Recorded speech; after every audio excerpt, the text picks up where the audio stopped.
I'm Brian Alexander for Time.com. We're with Up in the Air director Jason Reitman, and we're doing Readers' Questions.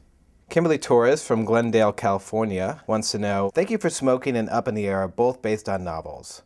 Are there any other books that you'd like to turn into movies?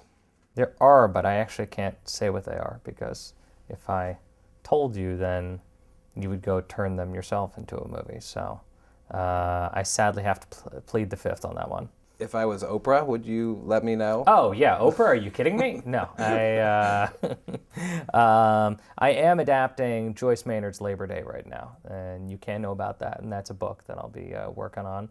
I'm going to start actually writing that in a couple weeks. But after that, there are books that I've always kept my eyes on, but yeah, I think it would be a mistake for me to let people know. Okay, and what are you reading now just for fun, for example? I just read Christopher Buckley's Losing Mom and Pop, and I thought that was fantastic.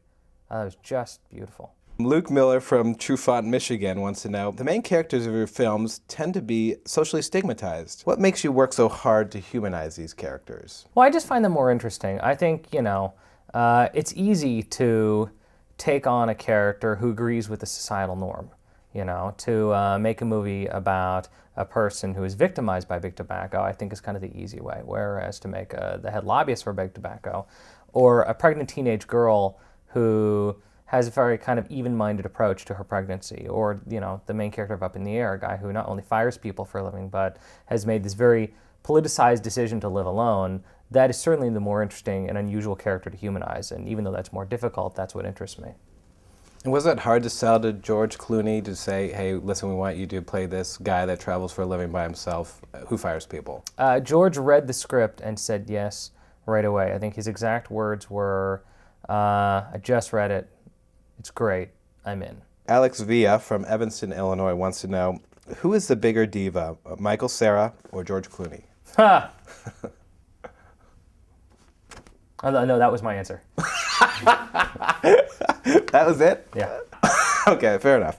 Abigail Zabatos of Cebu City, Philippines wants to know, how has being a son of a famous filmmaker influenced your own path as a director?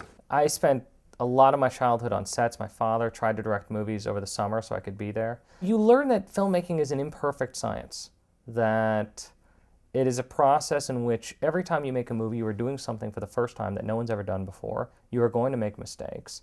And that is usually, once you've made a mistake, that you are pushed to come up with some sort of innovation. And that is where the magic happens. And I understand that you and your sisters are in some of your father's films, small parts. Are there any in particular that come to mind that... No. No? Not at all? I think as a practical joke, my father gave me a line of dialogue in each one of his films during the worst moments of my puberty. I don't really think of that as an acting career, but more my father pushing me never to become an actor. That's the way he did it? Yeah. My first kiss is in Kindergarten Cop. Oh, that's growing up. That's brutal. Julian Mann from Bonn, Germany says, what movies inspire you? As far as just getting inspired to write, I like watching bad movies. I think nothing stops me in my tracks more than watching a great film like The Godfather or Dog Day Afternoon, The Graduate. You watch one of those films and you never want to write again. You think, how could I possibly write something so good? Whereas watching very bad movies, that makes you think, well, if that counts, I certainly could write.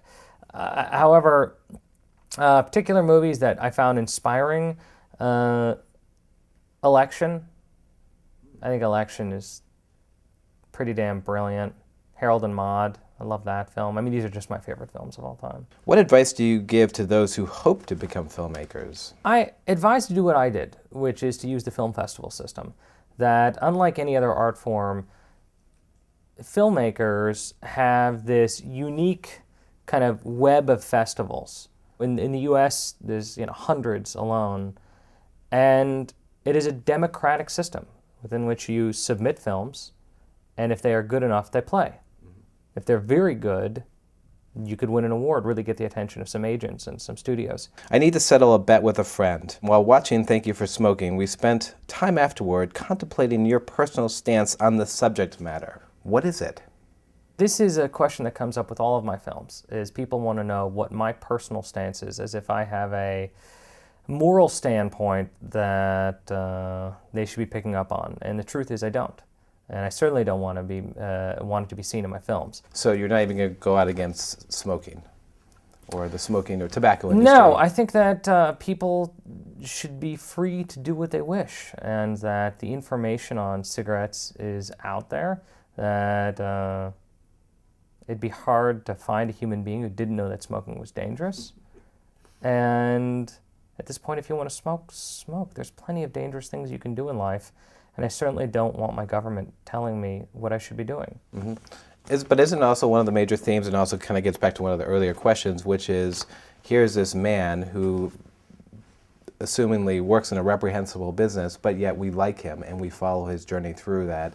So maybe one of your messages that comes through is, look, not everything is that simple. People are complex. Well, nothing is that simple. And his business isn't even that reprehensible. Or certainly not as reprehensible as making cars or producing fast food. Everything has dangers in life.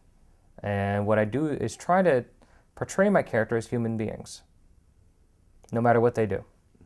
Jason Reitman from Up in the Air, thank you very much for spending time with us. Certainly, it's a pleasure.